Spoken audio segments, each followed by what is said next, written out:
આ જુઓ, આજે ડીશ ટૂંકી પડી. અન્ન ક્ષેત્રના ઇતિહાસમાં જ્યારથી શરૂ છું વર્ષોથી અન્ન ક્ષેત્ર, આ ઇતિહાસમાં સૌથી મોંઘું મેનુ કોઈએ કર્યું હોય ને તો પંકજસિંહે કર્યું છે. અમથા ક્ષત્રિય અને રાજા નથી કીધા સાહેબ. આશુતોષ અન્ન ક્ષેત્ર તળાજા આજના દાતા પંકજસિંહજી સુજાનસિંહ વાળા જન્મદિવસ નિમિત્તે અન્નદાન તેમજ ગિફ્ટ હસ્તે મયુરસિંહજી સુજાનસિંહ વાળા, મયુર ઓઇલ મિલ. સુજાનસિંહ બાપુના જે સંસ્કાર હતા ને એ સંસ્કાર આ બંને દીકરામાં આવ્યા. સાહેબ, રાજા આમનામ ન થવાય. રાજા એને કહેવાય જે પોતે તો સુખી રહે પણ બીજાને પણ સુખ આપે. એને ક્ષત્રિય કહેવાય, એને રાજા કહેવાય, અને એ તમામ લક્ષણ આ પરિવારમાં છે.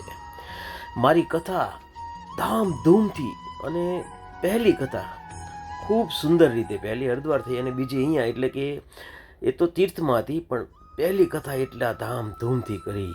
અને અન્ન ક્ષેત્રમાં આપણા બંને ભાઈઓ તેમજ એના પિતાજીનો સિંહ ફાળો છે. આ સિંહનો સિંહ ફાળો છે સાહેબ.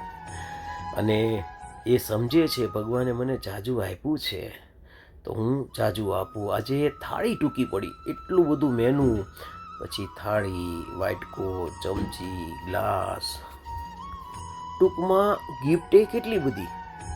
આ લોકોને અન્ન ક્ષેત્રના ઇતિહાસમાં પહેલી વાર એટલી ગિફ્ટ મળી છે.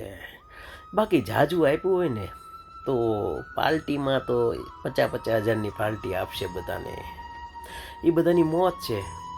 પણ આવી રીતના જમણવાર ઐતિહાસિક નહીં આપે હો, કેમ કે જીવ ન હાલે. પણ આ પરિવાર સાહેબ જે એમના પિતાજી કરતા હતા એવું જ કામ આ પરિવાર કરે છે. દાન પુણ્ય. અને રાજા થવું હોય ને તો આવા કામે કરવા પડે હો. આપ બધાના ચહેરાના સ્માઇલ જોઈ શકો છો. આ કોઈ ચાઇલ્ડ આર્ટિસ્ટ નથી, પણ અંદરથી એને સ્માઇલ નીકળી જાય છે. ફરીવાર પંકજસિંહજીનો ખૂબ ખૂબ આભાર, મયુરસિંહજીનો શિવ શિવ.